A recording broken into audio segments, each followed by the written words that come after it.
मैं मीडिया भाइयों का बहुत बहुत धन्यवाद करता हूं कि आपने समय निकाला और बड़े गंभीर विषय कि जो कश्मीरी माइग्रेंट हैं उनके बारे में आज मैं बात करने आया हूं। और आपको याद होगा कि 21 तारीख को मैं यहां जम्मू आया था और बड़ा हमने मंथन किया था कश्मीरी पंडित समाज के साथ कि वो कैसे घर वापसी जाना चाहते हैं। आपको ये पता है ये 34 साल पुराना विषय है और 34 साल सिर्फ जितने भी राजनीतिक दल थे उन्होंने सिर्फ इस पर राजनीति की है। खैर उनका काम है राजनीति करना। जो आम कश्मीरी समाज के लोग हैं, जिसमें मैं धन्यवाद देता हूं डॉक्टर रिजवान साहब जो कश्मीर से आए, मुसलमान समाज से भी आए और आह्वान किया कि वो अपने कश्मीरी पंडितों को वापस लेना चाहते हैं और फिर से जम्मू कश्मीर को अमन की राह पे लेना चाहते हैं। खैर जो डिस्कशंस हुए, जो डेलिब्रेशंस हुई परसों मंथन में, उसमें कुछ बड़ी गंभीर बातें आई जो मैं आज समाज के सामने, मीडिया भाइयों के सामने रखना चाहता हूँ। आज 34 साल के बाद कश्मीरी पंडित तैयार है कश्मीर जाने के लिए। जो मैंने मीटिंग की उन्होंने अपना विश्वास जताया और ब्लेम किया कि उनको बार बार धोखा दिया जा रहा है, जबकि आज जो समर का टाइम है या बरसात का समय है जम्मू में, लगभग 50,000 कश्मीरी पंडित ऑलरेडी कश्मीर में हैं।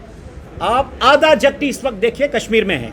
तो इसलिए जो सिक्योरिटी इश्यूज़ हैं आज सिर्फ कश्मीरी चाहता है कि जो सिक्योरिटी इश्यूज़ हैं, सिक्योरिटी ग्रिड को कश्मीर में मजबूत किया जाए ताकि कश्मीरी पंडितों को या जो माइग्रेंट्स हैं, जिसमें कुछ समाज सरदार भाई भी हैं, मुसलमान भाई भी हैं, क्रिश्चियन भाई भी हैं, ये सिर्फ कश्मीरी पंडितों की बात नहीं हो सकती है बिकॉज वो लार्जर जग पे है, इसलिए मैं कश्मीरी पंडितों की बात करता हूँ। वो चाहते हैं कि जो सिक्योरिटी ग्रिड है उसको इम्प्रूव करके उनको कॉन्फिडेंस हो कि वो वापस जाएं। दूसरा, उनकी सोशल सिक्योरिटी के लिए वो चाहते हैं ताकि फिर से पलायन न हो, एक सिक्योरिटी रहे social. They are looking for 1 job पर फैमिली, एक सरकारी नौकरी दे दीजिए, वो तैयार है कश्मीर जाने के लिए। दूसरा, वो चाहते हैं कि safe living zones district wise बने, क्योंकि ऐसे अभी तो सरकार सबको घर नहीं दे पाएगी या जिसने ऑलरेडी बेचा है उनको वापस नहीं हो पाएगी। इसलिए वो चाहते हैं creation of safe living zones in each district to accommodate the displaced community with proper security arrangements. दूसरा, वो चाहते हैं सेपरेट यूनियन बजट कश्मीरी पंडित के लिए हो या कश्मीरी माइग्रेंट्स के लिए हो, ताकि उनकी जो भी रिक्वायरमेंट्स रहेंगी over the period of time, क्योंकि ये एक दिन का समय नहीं लगेगा, इसमें सालों लग सकते हैं, एक सेपरेट यूनियन बजट रखा जाए।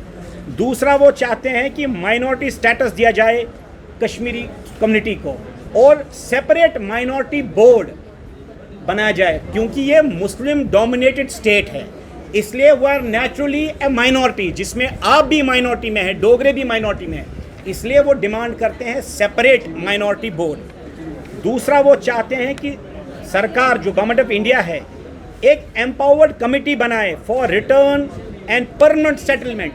रिटर्न एंड परमानेंट सेटलमेंट, ये नहीं कि वो पिकनिक मनाने कश्मीर जा रहे हैं, वो वापस जाएंगे परमानेंट सेटलमेंट के लिए। दूसरी बात, आपने ये भी ध्यान दिया होगा कि कश्मीरी पंडितों के आमतौर बच्चे आज बेंगलोर में हैं, पुणे में हैं या फॉरेन कंट्री में हैं, अमेरिका, कनाडा, ऑस्ट्रेलिया में हैं। वो चाहते हैं कि उनको भी वापस लाया जाए।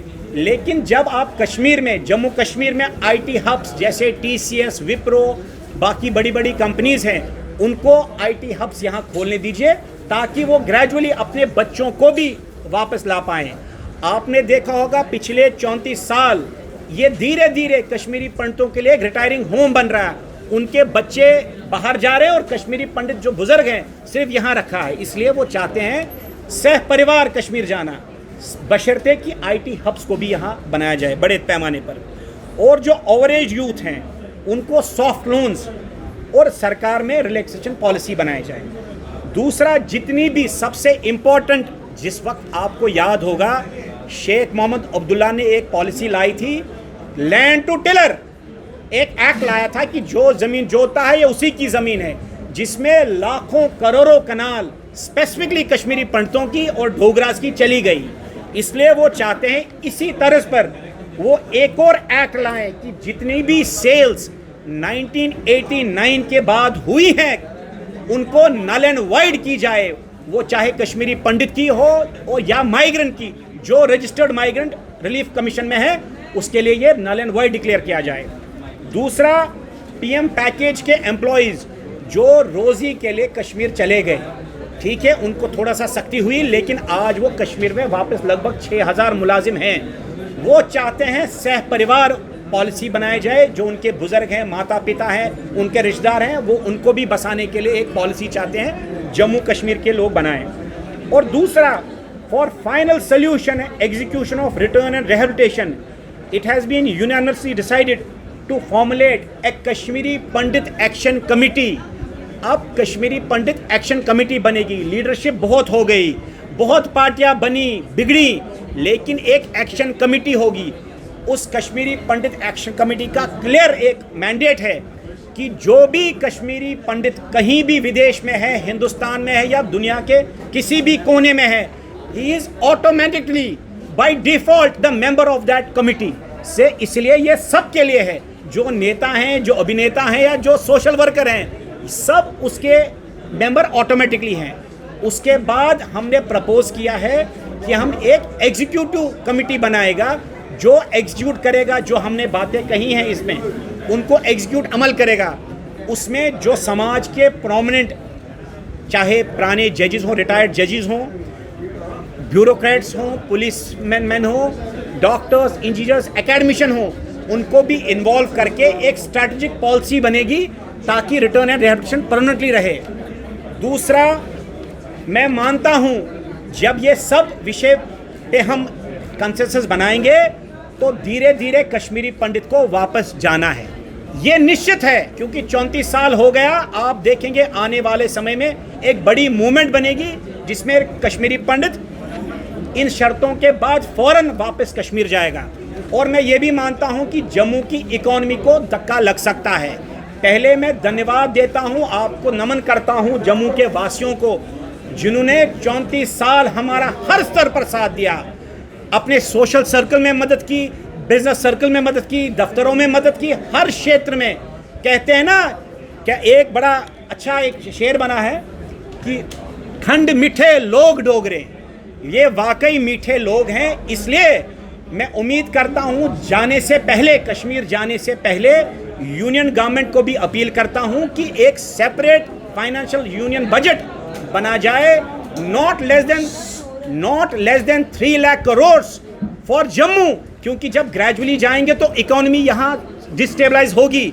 इसलिए मैं जम्मू वासियों का धन्यवाद देता हूं और उम्मीद करता हूं कि यूनियन बजट में उनके लिए 3 लाख करोड़ का पैकेज रखा जाएगा हमारे जाने से पहले, क्योंकि ग्रेजुअली कश्मीरी पंडित ओवरनाइट तो गायब नहीं हो सकता है। तो धीरे धीरे जो हम अब वापस अपने क्षेत्र में जाएंगे। और मैं नमन करता हूं जम्मू वासियों का और दिल से दुआ देता हूं कि आप लोगों ने हमारे सुख में, दुख में, खुशी में हर समय साथ दिया, हमें एक प्रेरणा दी, और आज हम इतनी मजबूती से खड़े हैं। और पूरा जम्मू का मीडिया कश्मीरियों को कवर करके जो ये कहते हैं कि जम्मू और कश्मीर के बीच में दूरी है, उसको भी खत्म करने के लिए हम पहल करेंगे। बहुत बहुत धन्यवाद, मैं आपका नमन करता हूँ। राजनेता जो भी होते हैं किसी भी दल के, उनके लिए पलायन राजनीति का विषय बन गया।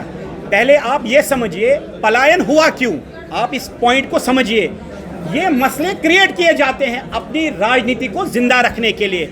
अगर आपको याद हो 1987 में कांग्रेस और नेशनल कॉन्फ्रेंस से रिगिंग की, और मफ जो था मुस्लिम यूनाइटेड फ्रंट, ये उनकी पावर स्ट्रगल थी और बंदूक उठाया गया पाकिस्तान के मदद से।